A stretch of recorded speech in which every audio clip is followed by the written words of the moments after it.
Então, nesse momento, eu gostaria de chamar aqui ao palco o Ângelo para a nossa segunda palestra do dia, a palestra da prática. Recebam com muito carinho e com muitos aplausos, Ângelo da Prática. Estamos juntos aí. Tem passador do slide? Passa direto. Bom dia a todos vocês, que responsabilidade estar aqui, né? Falando para todos esses chefes renomados, né? Olhando para o João, Gugel, Ioannis, Carlos Andrade, todos vocês que foram merecidamente homenageados. E esse vídeo que foi passado para vocês é um vídeo um pouco longo, mas que reproduz o pensamento da empresa do nosso dia a dia. E durante o vídeo fala várias vezes sobre comida de qualidade, alimento de qualidade, sem desperdício. No vídeo fala sobre a competitividade, os desafios do dia a dia. E vocês que são profissionais da panificação, têm uma função muito importante, para não dizer fundamental, em toda a evolução do nosso setor. E pós-pandemia, mais ainda. E esse momento que nós estamos vivendo, é um momento que veio para ficar, onde vai exigir cada vez mais de nós, profissionais, a inovação constante. Então, eu vou falar um pouquinho para vocês, fundamentalmente, sobre gestão. Podemos passar? Professor Falcone, ele fala, produtividade é produzir cada vez mais, com cada vez menos. O lucro de uma empresa de alimentação não está naquilo que se vende, mas sim naquilo que se joga fora. O desperdício na panificação é muito grande. E todos nós, todos vocês, temos a responsabilidade muito grande nesse contexto, porque estamos trabalhando, sobretudo, com alimento. Podemos mudar? No século XXI, nós temos um mercado cada vez mais exigente, os clientes cada vez mais exigentes, vivemos a estabilização econômica, exige esse novo momento conceitos produtivos específicos. Que tipo de produto eu vou fazer? É artesanal? É um processo mais industrial? Vou trabalhar com resfriamento, com congelamento? O que eu vou fazer e de que maneira vou fazer? Técnicas de produção e de conservação de alimentos. O aumento da quantidade de padarias fez com que a competição aumentasse muito mais e cada vez mais ficasse focada na qualidade e na diversificação, não só de produto, como também em serviços. Nesse contexto todo, século XXI, vem a questão, e o pão? Onde ficou o pão nesse contexto todo? Passamos? Pode voltar, por favor? Antes, os mais experientes lembram bem que o conceito era ganhar muito, às vezes, e mudou. Hoje, centavo virou milhão. Centavo é muito dinheiro. Então, hoje, nós temos que ganhar pouco, mas sempre. Como é que se faz isso? Fundamentalmente com qualidade. Seguimos? Basicamente, aqui nós temos a receita do pão francês, longe de mim ensinar isso para vocês, tá? Mesmo porque aqui os números são aproximados. Uma receita de 25 quilos de farinha, considerando-se 60% de hidratação, pode ser 55, pode ser 53, pode ser 58, isso pouco importa. O que é interessante é que numa receita básica com 60% de hidratação, nós vamos ter em torno de 41, 42 quilos de massa. Tá? Isso é matemático. Claro, menos hidratação, menos peso. Tá? Muito bem. Se eu dividir, né, essa massa, esses 41 quilos, por 65 gramas, que é a pesada do pão francês, para nós tirarmos 50, 52 gramas pós-assado, nós vamos ter em torno de 640 unidades por saco, de 25 quilos. Isso é teórico. Tá? A média, a indicação nacional nem é a média, fala-se em 600 pães por saco. E nós sabemos que nós não fazemos isso, dificilmente fazemos dessa forma. Então, nós estamos tirando 500, 550 unidades por saco de farinha. Seguimos. Em todo o processo produtivo, nós temos uma série de perdas, né? Eu posso ter um processo de amassamento inadequado, eu posso ter excesso de cilindragem. Ângelo, você é contra cilindro, eu não estou falando isso. Tudo que é demais é ruim. Então, se eu não tenho um processo de mistura adequado, eu vou finalizar minha massa no cilindro. Então, alguma coisa está errada. Então, eu vou ter um processo de cilindragem excessivo. Se o meu processo eu tenho que usar cilindro, então eu vou usar na quantidade, no tempo correto, e nada em excesso. Se eu tenho um processo de fermentação em armário, eu corro o risco de ter 2% de perda, porque o meu ambiente não está climatizado. E assim vai. Todos esses percentuais, que podem ser menos ou mais, nós vamos ter uma perda estimada de 18%. Ângelo, eu não tenho 18% de perda. Excelente. Quanto tem? 14? 12? O que eu quero provocar é que a gente passe a pensar nisso. Qual é a perda? Quanto é? Seja lá quanto for, é muito. Porque nós estamos falando em progressão geométrica. E aqui nós temos, então, a nossa receita do pão. E numa padaria de 8 sacos por dia, diário, de 25 quilos, com 18% de perda, nós podemos chegar ao pão a R$20 o quilo, a R$400 mil de dinheiro que deixou de entrar. É muita grana. Não, Ângelo, mas eu trabalho com 55% de hidratação, o peso não é esse. Não importa. Perder 300 está bom? Deixar de ganhar 200 está bom? Quanto que está bom? A função de cada um de nós, seja o fabricante, seja a empresa de insumos, sejam vocês que põem a mão na massa, os gestores, os coordenadores, nós temos uma função muito importante em todo esse contexto. Porque muitas vezes a lucratividade está ficando totalmente na ineficiência. E não por má vontade, por vezes porque nós não atentamos aos detalhes. Seguimos. A panificação, não vou entrar aqui no mérito, mas lá no final dos anos 80, ela foi buscar uma grande alternativa de lucratividade. O pão passava, o setor de panificação passava por uma concorrência muito grande de profissionais que entravam no ramo, que vieram de outras áreas, e aí a panificação se viu necessária de buscar uma alternativa, e a alternativa foi em serviço. E a padaria foi se transformando ao longo da década de 80, 90, em centro gastronômico. Ou seja, ela também faz pão. Então, ela é confeitaria, ela é cafeteria, restaurante, é boulangerie, enfim, pizzaria, algumas até sorveteria, um grande centro gastronômico. E aí vem a questão, o que nós nos tornamos? Entre aspas, genéricos. Nós éramos especialistas, né? Dizem, né, Ioannis, que o futuro da panificação está no passado, né?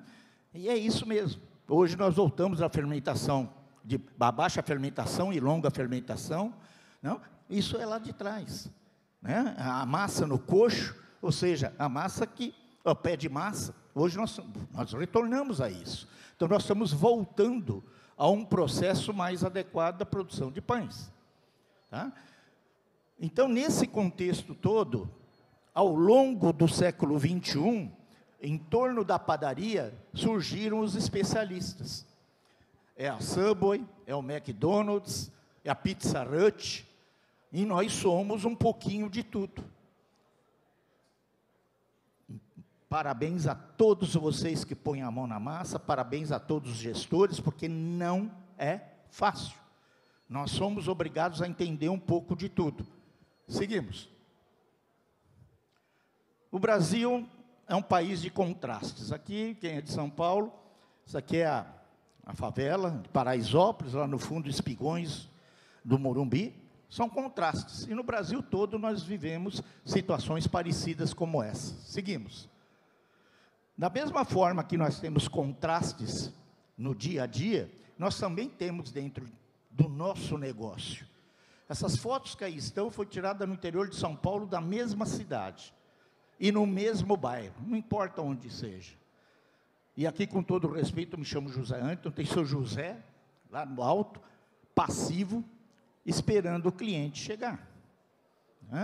À direita é a produção dele, com a divisora quebra-queixo, que é uma loucura de desperdício. Mas está aí, isso foi tirado no início do ano, tá? Essa foto.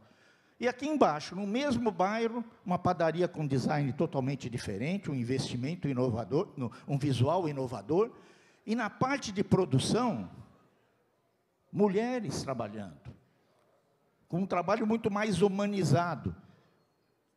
Essa padaria, que aqui de baixo, ela já criou pontos de venda em locais estratégicos na mesma cidade.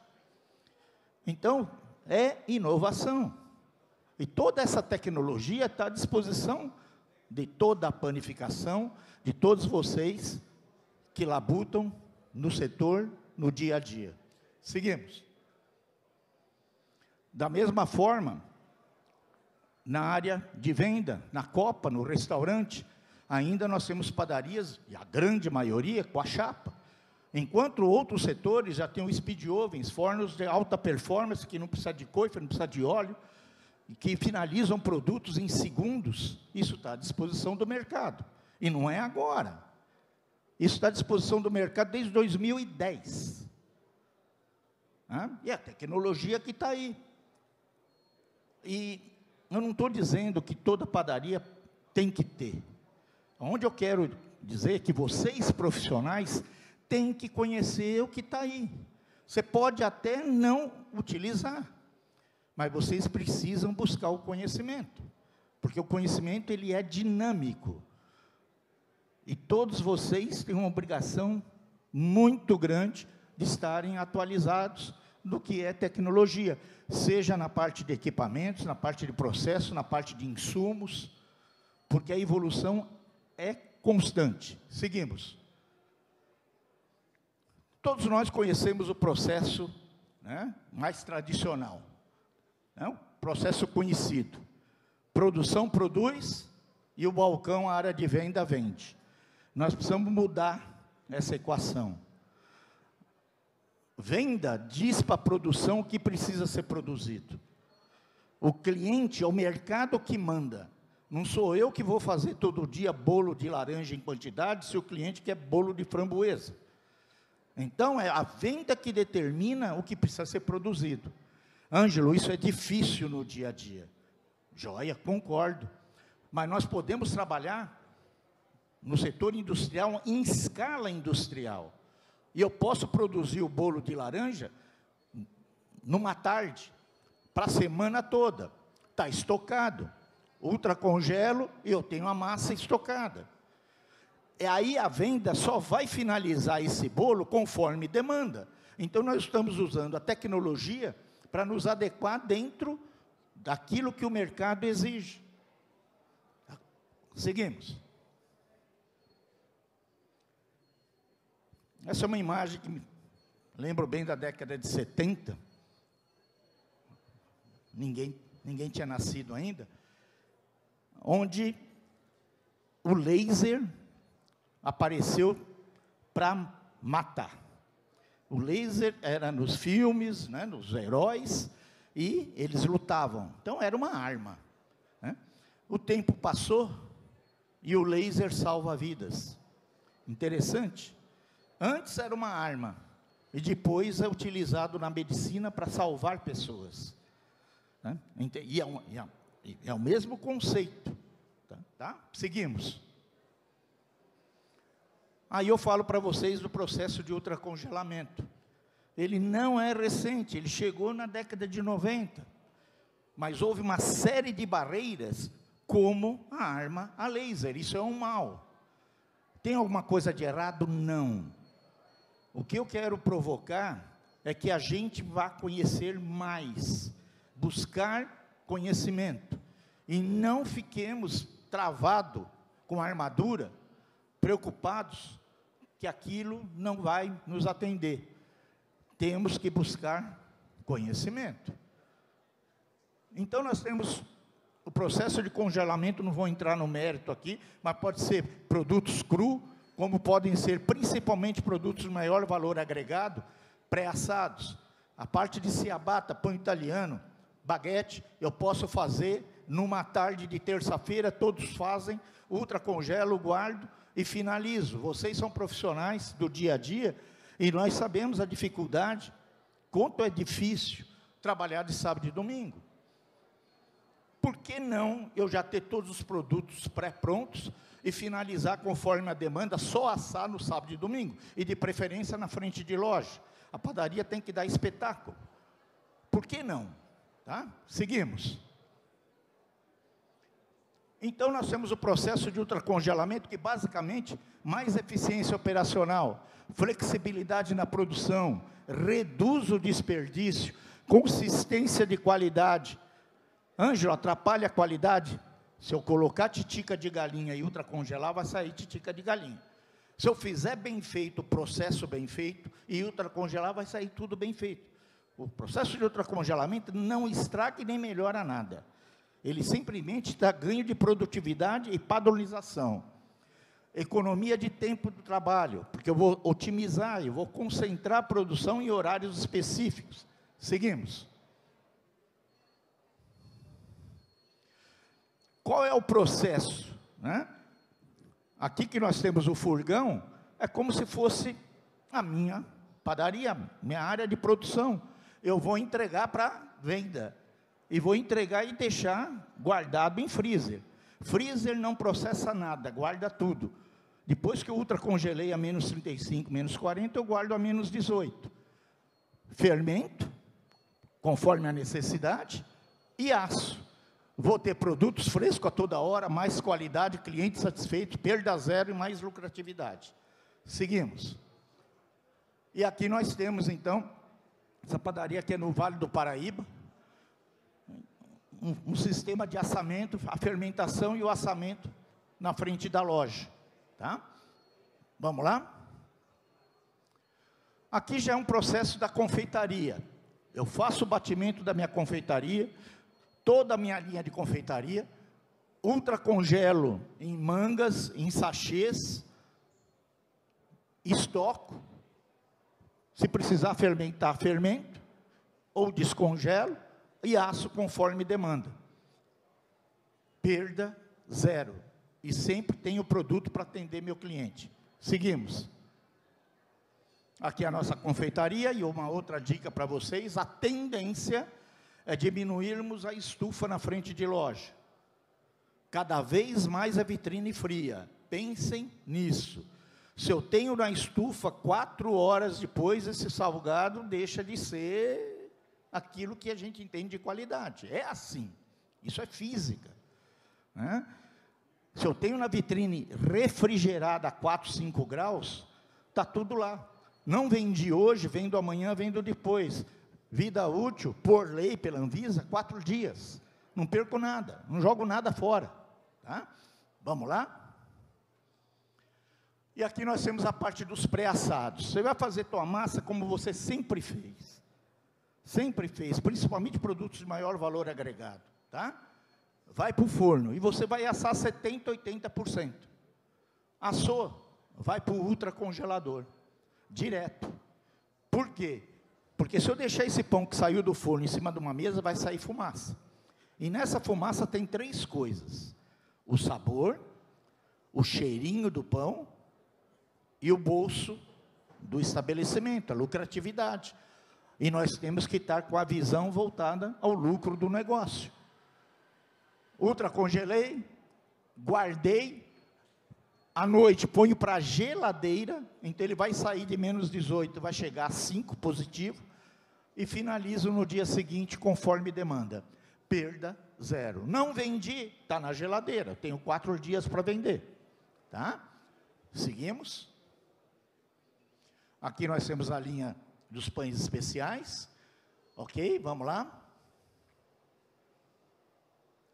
Seguimos. E esse é o ciclo. Eu tenho uma matéria-prima selecionada, não importa o que eu vou fazer, mas eu selecionei meu fornecedor, armazenei de maneira adequada, seja em temperatura ambiente ou em refrigeração, eu vou preparar esse produto, preparei, eu resfrio ou congelo, guardei, finalizo conforme demanda e sirvo. É perda zero, esse é o ciclo. E serve para gastronomia, serve para panificação, para confeitaria. E vocês que são do dia a dia, lá na área industrial, precisam entender bem todo esse ciclo. Porque aí é o grande diferencial do profissional. É aquele que vai trazer realmente, não só qualidade, mas qualidade com lucratividade. Seguimos.